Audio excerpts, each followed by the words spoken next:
Dans cette vidéo, je te partage quelques techniques et concepts qui m'ont aidé à m'accepter tel que je suis et à avoir plus de compassion pour moi. Aujourd'hui, je te partage les déclics qui ont tout changé pour moi, donc si ça t'intéresse, reste bien jusqu'à la fin. Donc le premier concept, c'est d'apprendre à accepter le rejet. Je sais que c'est vraiment pas facile, mais quand j'ai accepté ça, ça a vraiment tout changé pour moi. Faut savoir que dans ma vie, j'ai eu beaucoup à travailler la peur du rejet. Beaucoup de fois, que ça soit en amitié ou en amour, je me sentais vraiment, pas à ma place et souvent rejetée par les autres. J'ai été quittée, trompée et j'avais vraiment l'impression, de ne pas être importante pour les autres. J'avais vraiment le sentiment de tout le temps être rejetée et puis au bout d'un moment, je me suis juste dit qu'il fallait que j'affronte cette peur du rejet. Il faut savoir que là où tu mets ton focus, ça grandit. Donc en gros, hem, quand tu as tellement peur, de quelque chose, là en l'occurrence, j'avais vraiment peur, d'être rejetée par les autres. Et ben, j'ai dû expérimenter ça, pendant longtemps. En fait, j'ai dû expérimenter, le rejet des autres parce que j'arrivais pas à travailler cette peur du rejet.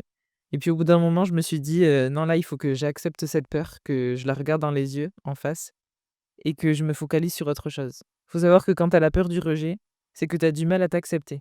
Pour ma part, je recherchais l'amour à l'extérieur de moi, je recherchais l'amour chez les autres. En fait, j'ai compris que quand tu recherches à être accepté par les autres, ça montre qu'il faut déjà que tu t'acceptes en premier tel que tu es et que tu travailles sur le fait de t'accepter tel que tu es dans le moment. C'est pas t'accepter quand tu auras réussi quelque chose ou que tu seras devenu la, personne que tu veux être dans le futur. C'est vraiment t'accepter maintenant, t'accepter avec tes mauvais comportements, avec tes émotions négatives, c'est t'accepter avec tes défauts et tes faiblesses. Et c'est en partant de cette acceptation totale dès maintenant que tu pars, sur une bonne base pour évoluer et enlever petit à petit, tes anciennes habitudes. La deuxième chose qui m'a aidé à m'accepter, c'est de ralentir et la solitude. Être, dans ma propre énergie et avoir des moments seuls. En tant qu'introvertie, je sais que je me recharge en étant seule, donc quand j'ai compris ça, ça m'a aidé à m'accepter.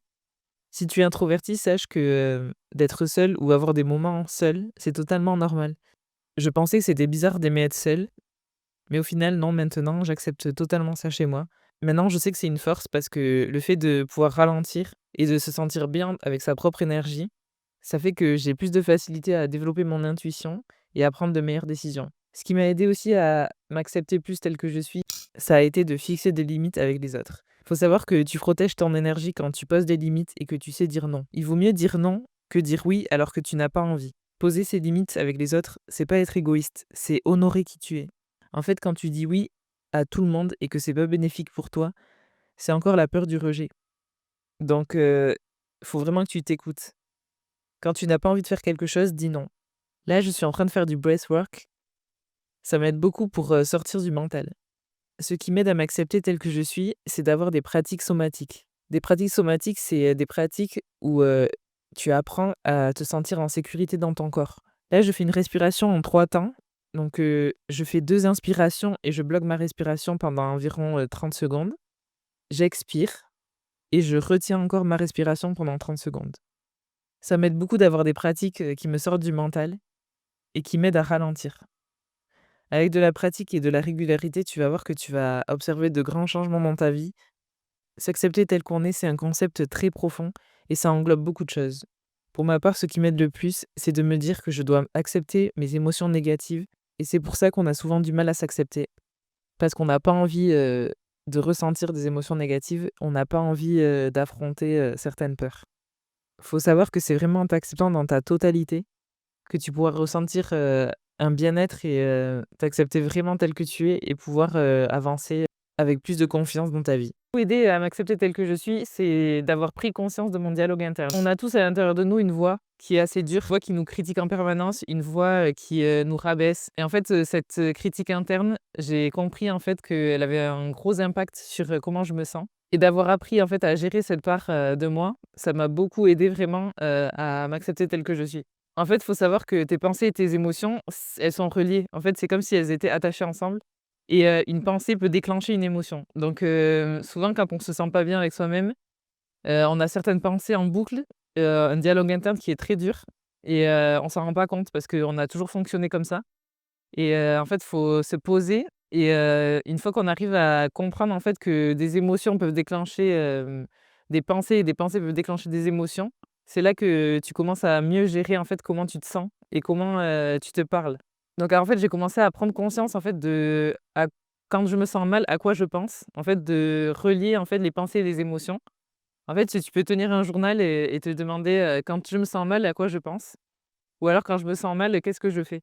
Par exemple, ça peut être, j'ai une pensée négative, je me sens mal, je suis dur avec moi-même, je vais aller manger, du chocolat parce que ça va me soulager sur le moment. Nos pensées déclenchent des émotions et ces émotions déclenchent une action qui est pas forcément la meilleure. Ça peut être des actions, d'auto-sabotage comme, aller manger quelque chose qu'on n'a pas besoin de manger. Ça peut être se tourner vers des addictions. En général, quand, on a des pensées qui, nous déclenchent des émotions, on va aller faire des actions qui vont nous soulager sur le moment parce qu'on n'a pas envie de ressentir vraiment, cette émotion. Donc, au lieu d'aller, s'asseoir avec l'émotion, on va plutôt aller, manger, quelque chose, du chocolat, du sucre. On va aller, se tourner vers une addiction, on va aller sortir en soirée, on va, appeler, quelqu'un pour se divertir. On n'aura pas envie, d'être seul. Ce qui m'a aidé à m'accepter plus telle que je suis, c'est de comprendre, en fait, que toutes ces émotions-là et ces pensées, elles sont normales et tu n'es pas bizarre si tu ressens des émotions négatives ou tu n'es pas bizarre si tu as des pensées, en fait, une critique interne qui est dure parce que, on fonctionne beaucoup comme ça. Souvent, on est très dur avec nous-mêmes. Ce que tu te dis dans ta tête en permanence, tu le dirais pas à un inconnu dans la rue. En fait, faut le voir comme ça.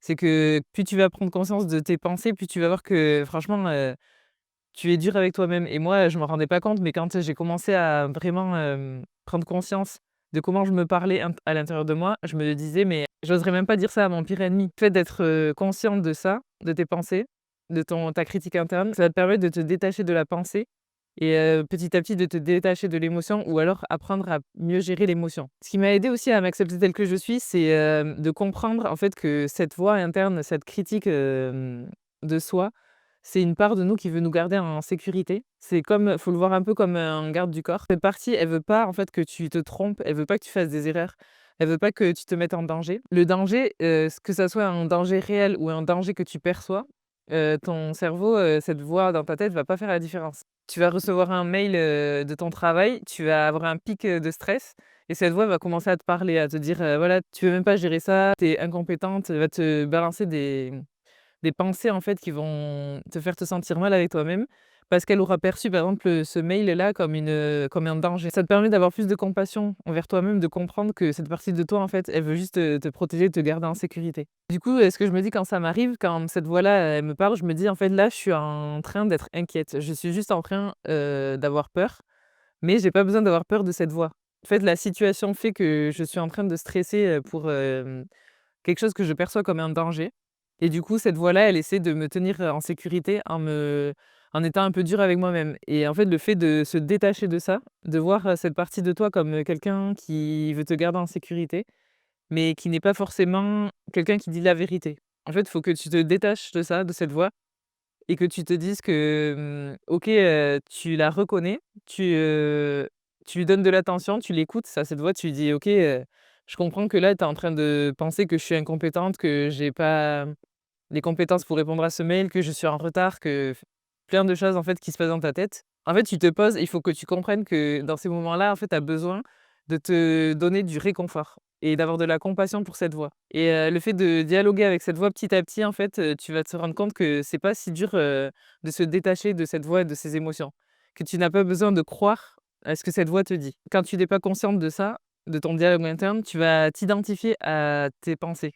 Et le fait de t'identifier à tes pensées, ça provoque des émotions et tu te dis, «Je me sens mal, en fait. Pourquoi je me sens tout le temps mal?» Ça peut te donner de l'anxiété, du stress, même dans les cas extrêmes, des crises d'angoisse, tout ça et en fait, faut vraiment que tu prêtes attention à ton dialogue interne si ça t'arrive. Tu vas pas vivre une vie sans avoir des émotions négatives et sans avoir un dialogue interne qui est un peu, négatif. C'est tout à fait normal parce que en tant qu'être humain, on a notre système nerveux qui fonctionne comme ça, il veut te garder en sécurité et quand tu veux, changer quelque chose, dans ta vie, par exemple, tu veux, changer de travail, c'est un danger pour ton système nerveux. Tout ce qu'il veut, en fait, c'est te garder en sécurité, que tu restes dans ta situation actuelle parce que ta situation actuelle, il la connaît et il sait que tu peux gérer comme ça. Même si c'est négatif, il préfère rester dans le négatif que de changer vers l'inconnu.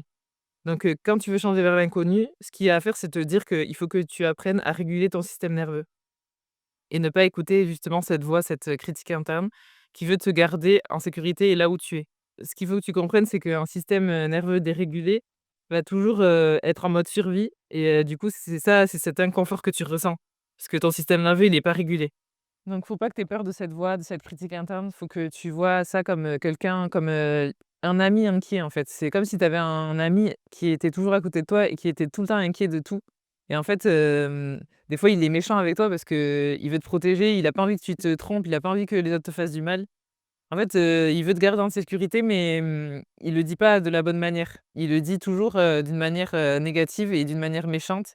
Il est inquiet en permanence et du coup, tu peux parler avec toi-même et te dire: «OK, là, je sais que tu es là, merci, je t'entends, mais je vais quand même, être courageuse». En fait, il faut que tu remplaces, la critique interne par, plus de courage. Que tu aies le courage de ressentir, même tes émotions négatives. En fait, ça m'a beaucoup aidé de me dire que, l'inconfort que je ressens, c'est tout à fait normal, en fait. Il y a rien de bizarre à ça, il y a rien de honteux à ressentir des émotions négatives. En tant qu'être humain, forcément, on est venu, pour, expérimenter la dualité donc tu auras forcément des moments où tu auras des émotions négatives à affronter. Parce que c'est toujours sous forme de spirale, en fait, ou de cycle donc parfois on a des émotions, positives, on se sent bien et des fois, il y a des moments où on vient de comprendre certaines choses et c'est par, des émotions négatives qu'on les comprend et qu'on a des prises de conscience. Ça nous permet d'évoluer et d'être plus fort et de passer à un niveau supérieur. Donc ce qui m'a aidé, c'est de me dire que je ne suis pas mes pensées.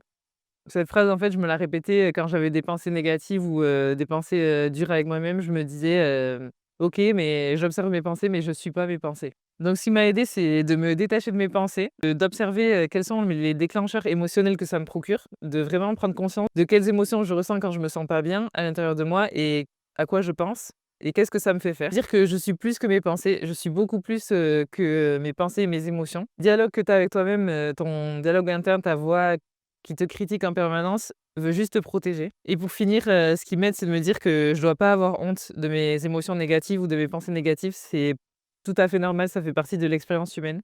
Donc il faut juste, apprendre à naviguer avec et à, observer plus, que réagir. Voilà, ce qui m'aide, c'est de plus prêter attention à comment je me sens et prendre, des mesures, faire des actions qui vont me permettre de passer, à autre chose plus rapidement. Et ensuite, ce qui m'aide aussi à me sentir mieux, c'est, vraiment de ressentir mes émotions, de pas avoir peur de ressentir mes émotions. Me dire qu'il vaut mieux, ressentir des émotions négatives plutôt que de faire semblant et de faire comme si elles n'existaient pas parce qu'au fur et à mesure, en fait, ça devient de plus en plus difficile, en fait. Tu vas voir que si tu apprends à vivre tes émotions vraiment, tu vas te sentir beaucoup plus libre que le fait d'avoir peur de ressentir tes émotions négatives plutôt que de rester avec pendant des années. En fait, le fait de rester avec des émotions négatives, ça amène plein de problèmes qui font que je me suis rendu compte que je préférais les vivre, même si c'est difficile sur le moment, d'avoir plus de courage à les vivre plutôt que de les refouler. Tu verras qu'après, avec la pratique, tu vas apprendre à reconnaître cette voix et vraiment à mieux l'apprivoiser. Dire en tout cas que de se prendre conscience de ton dialogue interne, ça peut carrément changer ta vie. Donc c'est énorme de comprendre en fait comment réguler son système nerveux parce que ça peut être vraiment la solution à plein de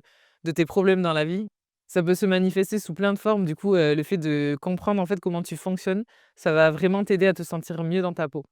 Parce qu'il faut savoir que, tes émotions, en fait, qui sont pas vécues, elles sont stockées dans ton corps et ça peut te créer des maladies, ça peut te créer, beaucoup d'inconfort physique. Parce que les émotions, même si, c'est quelque chose qu'on peut pas vraiment toucher, c'est pas physique, ça peut se transformer en symptômes physiques. Par exemple, quand tu penses à quelque chose ou que tu es dur avec toi-même, tu as une pensée, qui arrive dans ta tête, par exemple de honte. La pensée, en fait, elle va arriver et l'émotion, elle va venir, mais l'émotion, tu vas peut-être la ressentir dans ton ventre physiquement. Tu vas peut-être, le ressentir, au niveau de ta poitrine. Tu vas avoir la poitrine qui va se rétrécir. En fait, les émotions que tu refoules, ça peut devenir, des symptômes physiques.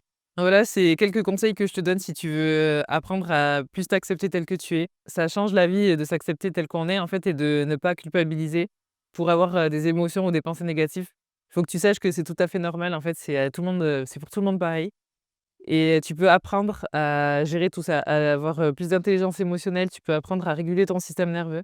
Il y a des solutions en fait maintenant pour, avancer dans la vie avec plus de confiance et se sentir mieux dans sa peau. Donc moi aussi je suis passée par là et je sais exactement, ce que c'est de ressentir, le manque de confiance, le fait de se sentir mal dans sa peau. Et une fois qu'on comprend tout ça, tu vas voir que ça va tout changer. Je t'invite vraiment à faire, ce travail-là. C'est un travail interne, qui est indispensable, en fait, si tu veux, prendre en confiance et avoir plus de courage. Parce qu'en vrai, la confiance, c'est un muscle qui se travaille. C'est quelque chose que tu peux travailler comme le courage, en fait. Plus, tu entraînes le muscle du courage, plus tu auras confiance en toi. Donc je t'amène à avoir le courage de vivre tes émotions, d'observer tes pensées et de passer à l'action. Des actions qui sont plus, en alignement avec ce que tu veux être et tu verras que ta vie, elle peut carrément changer.